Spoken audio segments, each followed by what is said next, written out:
Well, hello there, watching the press preview. A first look at what is on the front pages. Time then to see what's making the headlines with the political editor of the Liverpool Echo, Liam Thorp, and the assistant comment editor of the Telegraph, Olivia Utley. Welcome to both of you, with us, I know, right through until just before midnight.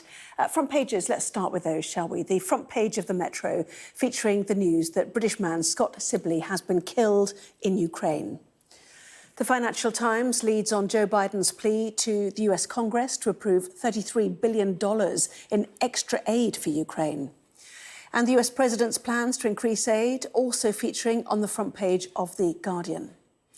The Telegraph features the news that Britain is to send 8,000 troops to Eastern Europe in one of the largest deployments since the Cold War. Meanwhile, new sexual harassment claims hit Parliament. That's the headline on the front of the Eye, as Westminster is rocked by a series of scandals. The Daily Mirror has an exclusive on its front page. James Bulger's murder is to be debated in Parliament, raising hopes of a public inquiry nearly 30 years on. Well, a reminder that by scanning the QR code you'll see on screen during the programme, you can check out those front pages of tomorrow's newspapers while you watch the programme. So let's bring in Liam Thorp and Olivia Utley, who join us now. And Liam, let's start with the Metro and those other newspapers that have led on the news that a British man has been killed in Ukraine. Another, as we know, is missing. Many of the newspapers carrying a picture of Scott Sibley, this 36-year-old who is the first known UK casualty of this 9-week conflict. Absolutely. It's extremely sad. Not surprised to see newspapers putting this story on the front page, because obviously it really brings it home here to people in the UK as well. This is Scott Sibley. He's a father of two, as you said, believed to be 36, and it is the first known UK casualty of what is now an increasingly long and devastating conflict. As well as the tragic death of Mr. Sibley, we understand that another UK national is missing, and the families of both are being supported. It says in the Metro piece that Mr. Sibley has a young daughter who was suffering with a rare cancer as well. So it's another sort of tragedy for that family. He was part of a special unit that had gone out to help with the Ukrainian effort to push back from this Russian invasion. And he obviously had a huge sense of duty. As an ex-serviceman, he just wanted to go out there and help Ukraine defend itself. There's some really moving quotes from people who served with him when he was in the army, saying he was a beautiful guy inside and out, stood up for them, was always there for them, and you know, people can't believe he's gone. I think even though he was obviously willing to put himself in the firing line, it's still a massive shock to his friends and family, and an absolutely tragic loss. And it just reminds everyone of what is happening over there. You know, sometimes a long and difficult conflict like this goes slightly down the news agenda, and then something like this just brings it straight back up again. And we are reminded about the absolute horrors of war. Yes, and a fundraising page set up in Mr. Sibley's name paid tribute to his contagious laugh and ability to cheer us all up. You know, no doubt his family are absolutely reeling about this.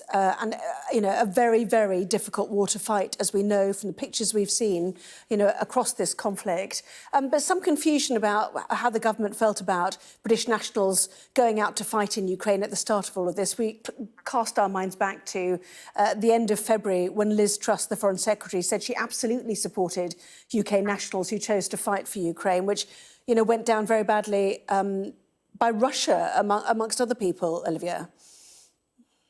Yeah, I mean, I think Liz Truss's words, that there was some confusion over what she said. What she meant was veterans like Mr. Sibley with training in the armed forces might feel that they could go and help in Ukraine. But there was some misunderstanding, and there were some people who thought, you know, any old person off the street should just wander in and go to the front line, which probably wouldn't be particularly helpful. So we had Ben Wallace back then rowing back a little bit on what Liz Truss had said. It definitely very much angered Putin. It angered Russia.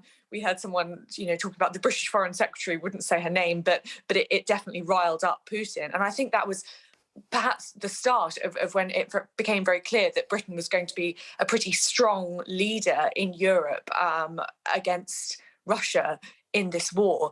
And now we've seen the first British casualty.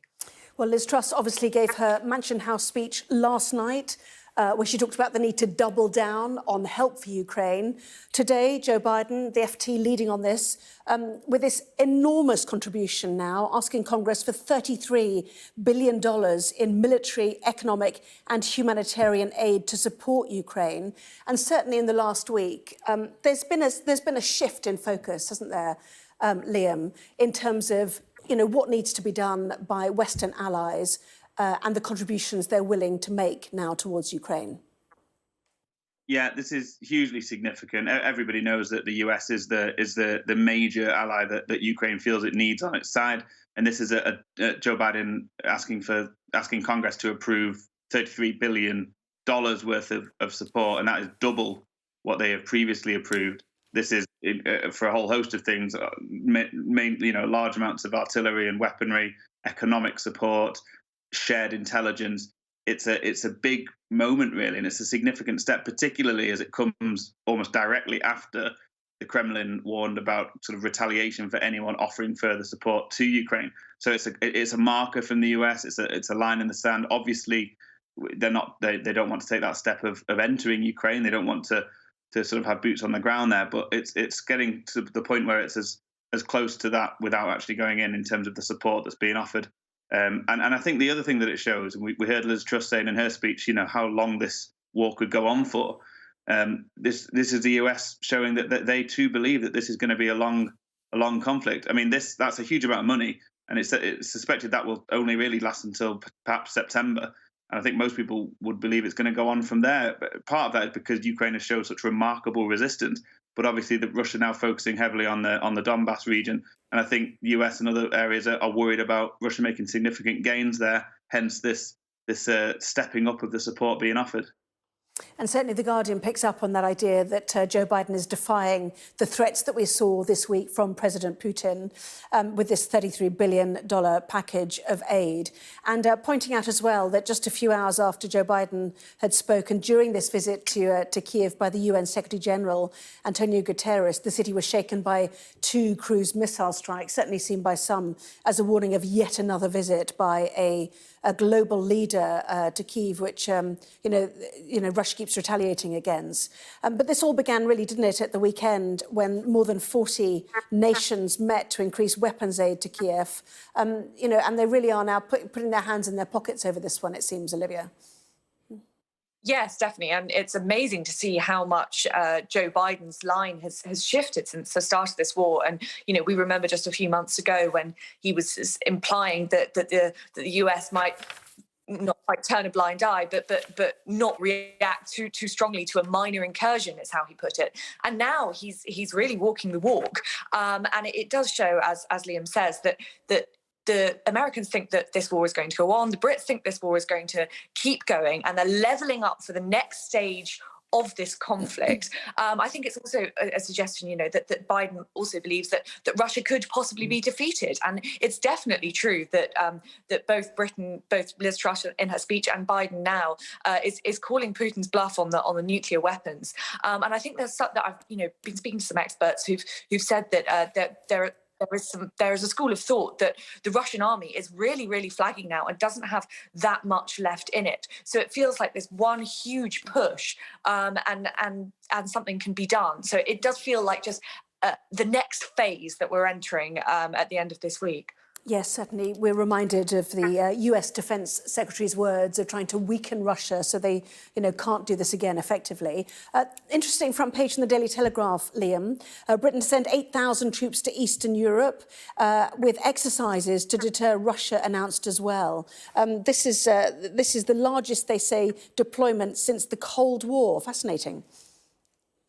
Yeah, very interesting. We're just talking about, the US kind of stepping up its response, and this is certainly Britain doing the same in a kind of very symbolic move, I would say. And these 8,000 troops, obviously, a small amount compared to, I guess, what's going on in Ukraine. But as I say, it's quite a symbolic move, and they're going to be sort of stretched across Eastern European countries. It says from North Macedonia to Finland, which is very interesting because we know that Finland are weighing up an application to join NATO.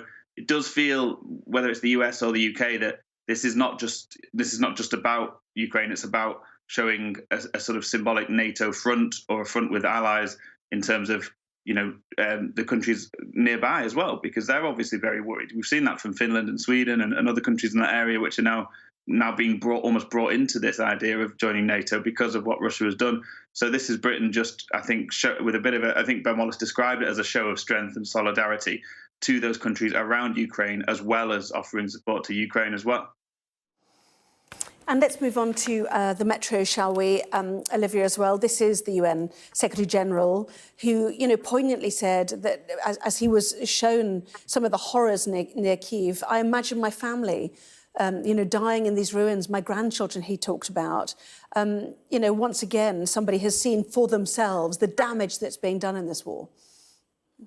Yes, and seeing these world leaders come into Kyiv, coming into other parts of Ukraine when it's still extremely dangerous, does show just that how strong that show of support is, and just how much things have changed over the last 3 months since this conflict began. And right at the start of the war, it did feel as though Europe couldn't quite get its act together. There was no clear line. There was Macron doing his own sort of diplomacy on the side, and then Germany not quite committing to support Ukraine because obviously of its gas dependency on Russia, Britain doing something else entirely.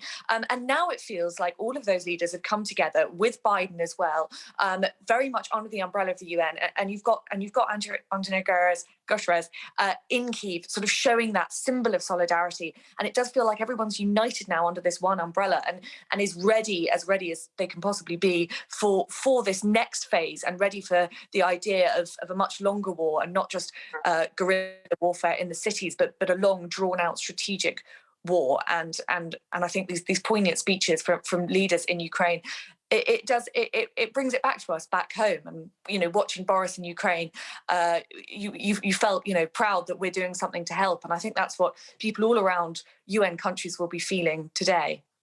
And this idea that, the West now believes Ukraine can win, just going back to the Telegraph, Russian authorities in Kherson said that they would be switching the region's payments to the ruble in the biggest indication to date that Moscow intends to extend jurisdiction to parts of Ukraine.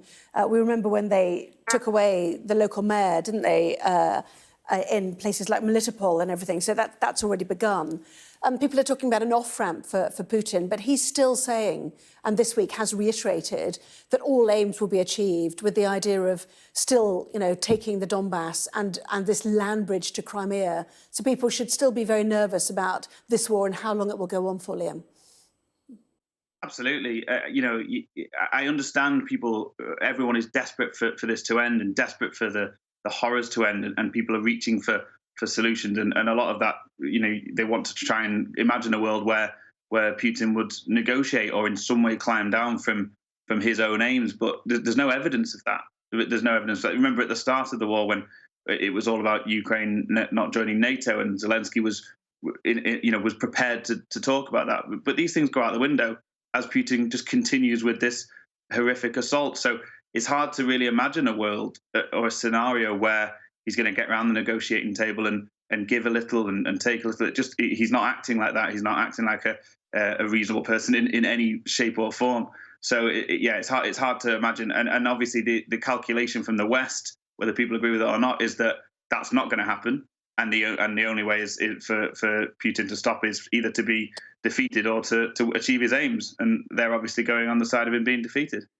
Liam, Olivia, stay there, both of you. Plenty more still to come, including new sexual harassment claims hitting Parliament. We will be discussing that after the break.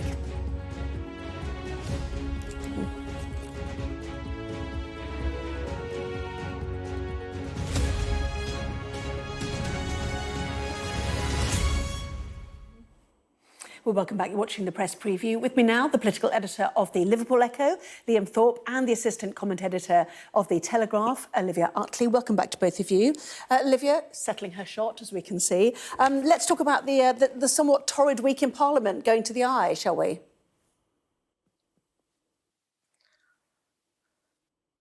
Hello, Olivia. Sorry. Hello. Yes, it's been a extremely bad week for Westminster. It always seems to be another bad week for Westminster. We've got a collection of female MPs now from all sides of the House coming together to talk about the misogyny they've experienced in the wake of the Angela Rayner story, in the wake of the MP who has been who was caught watching porn on his phone in the House of Commons. Still not clear who that is, a Tory MP, but it's very clear, as it has been for a while now, that Westminster's this kind of bed of a tinderbox, basically. And now we've got this group of women coming together to talk about their experiences and to sort of shine a light on it again.